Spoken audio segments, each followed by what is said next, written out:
Здравствуйте все! Добро пожаловать на канал Магия Песка. Гаремные гадания из Турции для вас. Мои дорогие зрители, гости канала, не забывайте подписываться, нажимайте на колокольчик и получайте уведомления о новых видео. Если видео вам понравилось, если видео вам было полезно, не забудьте отметить его лайком. Ну и земной поклон всем тем, кто пишет мне хорошие и добрые комментарии. Мои дорогие, тема сегодняшнего гадания звучит так. Ваши отношения его глазами. Какие действия, шаги ждать от него в будущем? Пожалуйста, настройтесь на гадание, посмотрите на песочек, подумайте о своем любимом человеке, о том, кто вам интересен, о том, кто находится в вашей светлой головушке. Мысленно либо вслух спросите этого человека о том, что он планирует в отношении вас и какие шаги вам от него ждать. Надеюсь, вы настроились. Я убираю Назар. Да, и прошу высшие силы дать мне возможность ответить на все ваши вопросы и послать самую нужную, самую полезную и самую важную информацию для вас.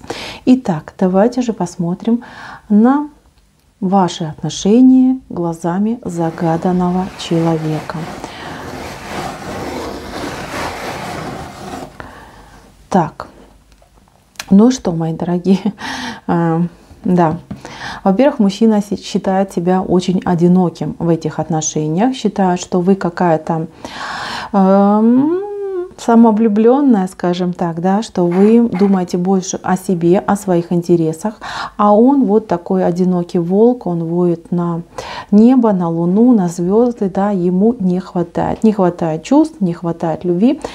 Честно скажу по этому песку, что мужчина идет как очень такой, знаете, балованный, разбалованный вами, вашим вниманием, вашей заботой, вашей любовью.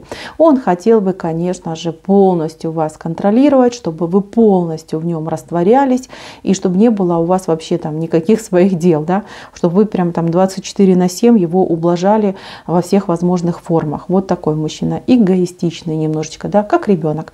О, хочу и все, вот соска выпала, да, буду плакать, пока не принесут. Такой, знаете.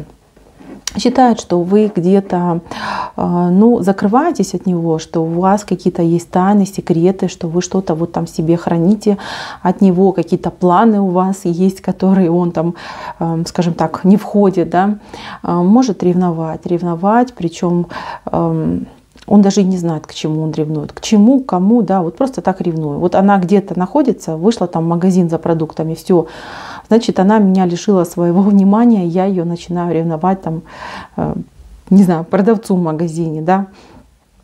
Вот такая идет ситуация. То есть считает, что вы себе сама на уме и что у вас есть какие-то планы. Он бы, конечно, дорого бы отдал, чтобы заглянуть в вашу голову и посмотреть, что там происходит. И знаете, у него какая-то фобия, какой-то страх, что вы от него уйдете, что вы его бросите. Вот не знаю даже почему. Так, что же еще отношения? Ну, здесь в отношениях, смотрите, он считает, что очень много людей как-то влияют на ваши отношения, вмешиваются, может там советчики какие-то, семья. Честно, не любит ваших подруг. Вот честно, очень не любит ваших подруг. И есть особенно один человек, вот он, видите, как будто бы, ну, не знаю, то ли в соседнем доме находится, вот, то ли в соседней комнате, да, смотря вот как вы живете. Может быть, например, ваша мама, либо ваша, например, сестра, либо самая ближняя подруга, которая вам как мама и сестра. Вот этого человека особенно он терпеть не может. И, знаете, вот даже может козни строить по отношению к этому человеку. Может ревновать, может устраивать какие-то вот провокативные ситуации, да, чтобы там этот человек поменьше там входил в ваш дом, либо если вы живете вместе, чтобы там отселиться, отделиться и больше не испытывать влияние этого человека. Он почему-то считает, что вас вот накручивают, настраивают против него. Вот так идет. И если есть с его стороны кто-то, то там нет, там наоборот. Его любят, его поддерживают. Если с вашей стороны, то это негативно. Такой, знаете, мужчина сам себе на уме. Так, еще момент. Не нравится ему, как вы одеваетесь, считает, что вы где-то позволяете себе лишнего в каких-то моментах, а где-то наоборот себя, как старите одеждой, да, как будто бы Даже не знаю, как это вам объяснить. Здесь вот как двойная ситуация, да, может много людей меня будут смотреть. У одних девочек, у женщин, мужчина считает, что вы слишком открыты, что вы вульгарны, даже так эпатажны. А у других наоборот, что вы слишком, вот как там бабушка, да, одеваетесь, какие-то одежды на себя старомодные одеваете, что ничего нигде и не видно. То есть, мои милые, тут спорная ситуация идет, поэтому уже выбирайте свою. Так, ну, страсть между вами я вижу, но она ему как-то мало ему страсти, хотелось бы побольше, посильнее, так, чтобы вы прям, не знаю, побольше там хвалили его достоинством. Вот так вот идет. Может быть, блин, мне так стыдно, вообще не люблю такие темы.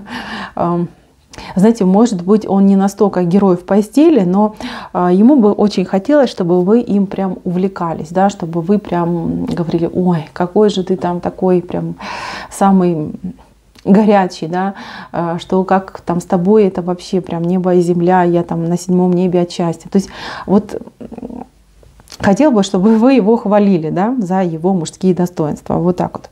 Может, особо и хвалить не за что, но тем не менее он себя вот высоко несет и высокого мнения о себе. Вот так вот. Так, еще что его в глазах по поводу вас и ваших отношений. Но, честно, он считает, что он очень сильно старается, что он вкладывается, что он, видите, как при рулевой у нас получается, да, что все на его плечах держится, что он все должен делать, что вы его где-то напрягаете сильно, там, требуете от него, особенно если вот вы смотрите там на мужа, там он как-то, знаете, говорит: вот я устал, почему она там все время все от меня требует, на мне все катаются, я уже там как ломовая лошадка подустал. Если вы с этим человеком встречаетесь, то он тоже считает, что вот отношения ваши держатся исключительно на нем, на том, что он такой вот прям, знаете, любит вас, да, ценит и сохраняет эти отношения.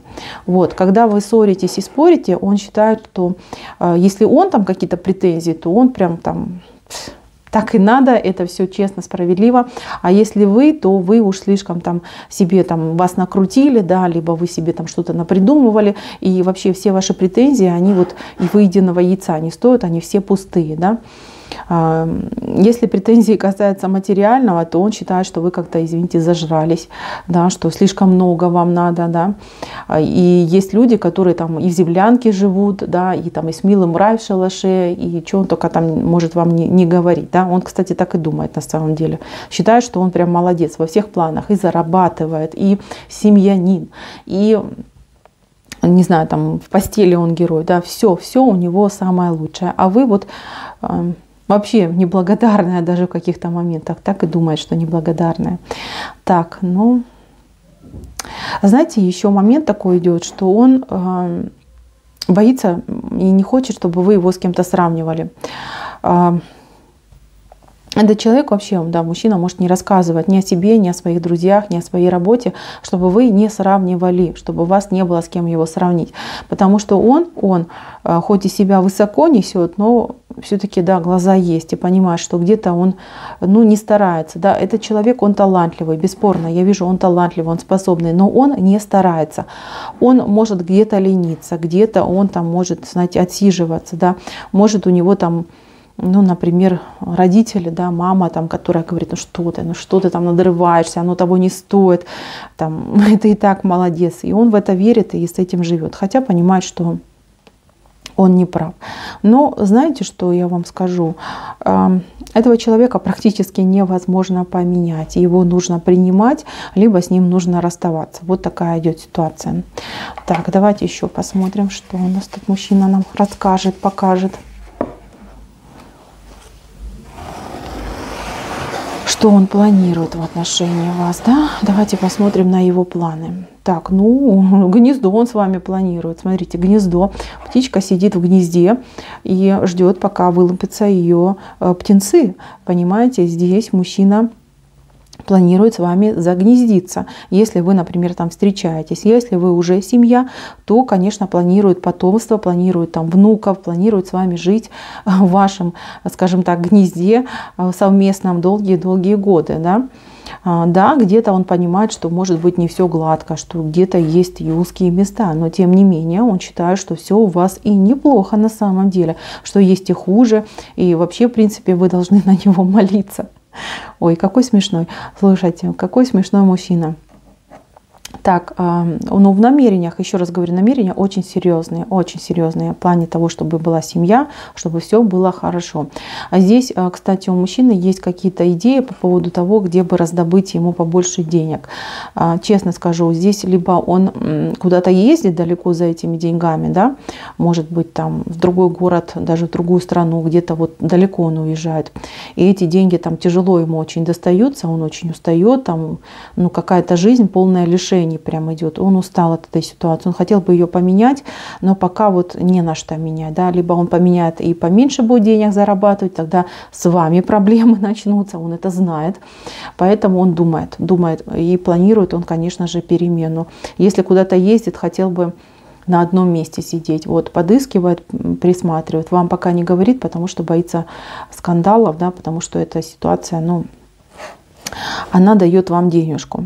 Так, если, например, вы с этим человеком встречаетесь, то он планирует так, чтобы, не знаю, он планирует вот пересмотреть свою жизнь, да, может быть, работу другую найти, чтобы у него как-то по времени, я вижу, что у него времени мало на вот свободного, да, то ли он много работает, и у него практически времени свободного нет, то ли работа у него такая связана, что он должен постоянно вот где-то путешествовать, да, куда-то уезжать.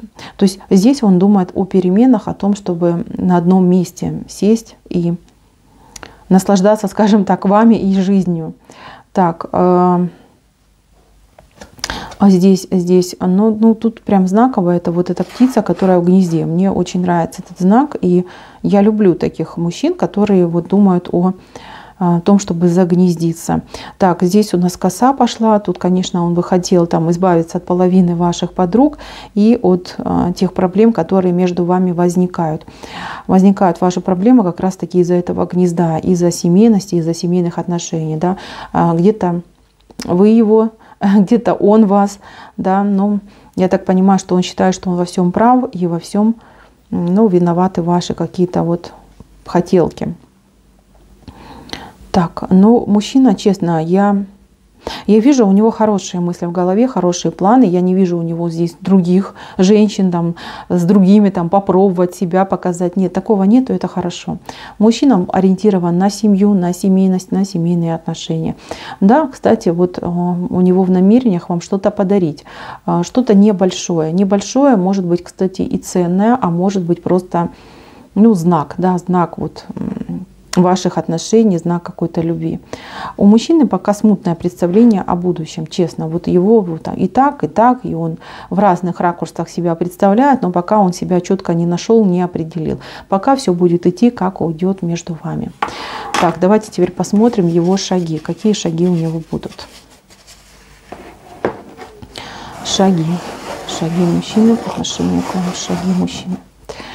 Так, ну что, шаги. Во-первых, очень хорошо вышел трилистник.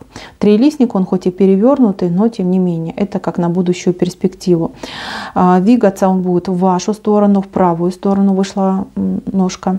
Правую он будет идти к вам, он будет на сближение, на то, чтобы все хорошо между вами было, чтобы восстановились ваши отношения. Если вы, например, там спорили, ссорились, если нет, то чтобы вы вместе были, понимаете, вот так. Здесь сердце, смотрите, сердце какое красивое, оно пока идет у нас по горизонтали, вот одно сердце, вот другое сердце, вот третье сердце. Здесь мужчина, понимаете, он хотел бы с вами единения одного большого сердца, да, а это сердце как будто бы сердце вашей семьи, либо, например, ребенка. Вот, чтобы все были вместе, чтобы все вот прям соединились, да, чтобы двигались друг другу навстречу. Вот это ему хочется, это он будет делать. То есть будет выстраивать с вами отношения. Здесь еще момент, вот прям четко видно, вот мужчина на коленях женщине вот цветы дарит, либо предложения делает. Это все он будет делать, такие у него шаги будут. Сердце свое он вам отдаст, будет ждать, пока вы отдадите свое. И, конечно же, если вы, например, забеременеете, беременная, он будет просто на 7-м небе от счастья. Он хотел бы детишек, а если детишки у вас есть, то он, конечно же, хотел бы для них что-то делать более такое, знаете, вот чтобы они его признавали, да, может где-то вы спорите, там детишки на вашу сторону становятся, и он хотел бы, чтобы такого не было, чтобы была одна большая полноценная семья. Он будет к этому стремиться, и он будет делать какие-то шаги к этому, понимаете, какие, может, он еще не придумал, но то, что он будет, это точно, потому что без вас он пропадет, да? Он прям так и думает, без нее я никуда. Здесь лампа у нас желаний, мои дорогие, лампа желаний, которая говорит о том, что мужчина знает о каком-то вашем тайном желании и будет его исполнять. Лампа у нас посередине практически вышла. Это говорит о том, что в самое ближайшее время ждите от своего мужчины какой-то сюрприз, причем связанный именно с вашими желаниями. Вот так вот, мои дорогие. Так, еще я хочу вам сказать, что мужчина будет где-то вот в течение 3 периодов времени себя проявлять в разных ракурсах, да, вот как бы вам это правильно объяснить, да, он будет как будто бы примерять на себя разные роли, да, то я, скажем, там домостроевец, да, патриархальный мужчина, то я подкаблучник, то я вообще не пойми кто, да, маленький сынок. Так что, мои дорогие, вы не переживайте, понимаете, что у него, ну, скажем, такой кризис, наверное, среднего возраста, переломный период, когда он себя меняет. Если вы встречаетесь с этим человеком, то же самое, он будет искать себя. И мужчина, вот действительно, он понимает, что жизнь меняется и что хватит там бобылем ходить, да, пришло время остановиться серьезным, ответственным человеком. Так, в любом случае, я вижу у вас свадебные колокола, мои дорогие, свадебные колокола.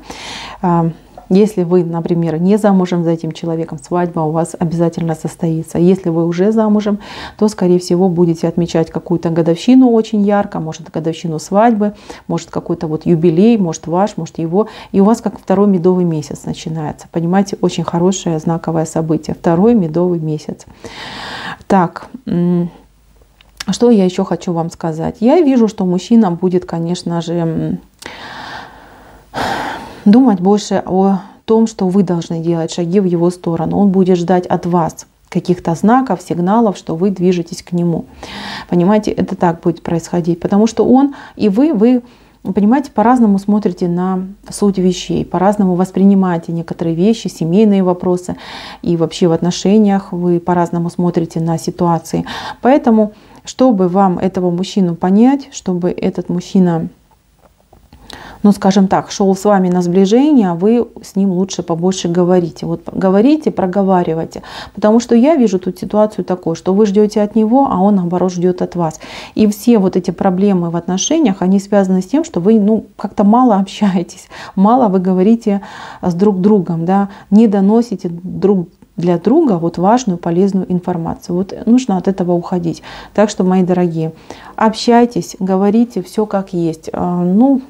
Ну что, ну да, надо не обижаться, а надо общаться. И я вам говорю, вот именно с этим мужчиной вы добьетесь хорошего результата. В плане того, что вы будете понимать друг друга, любить друг друга, и все у вас будет просто замечательно. Так, на этом мое гадание закончено. Спасибо всем за внимание. Всем пока-пока.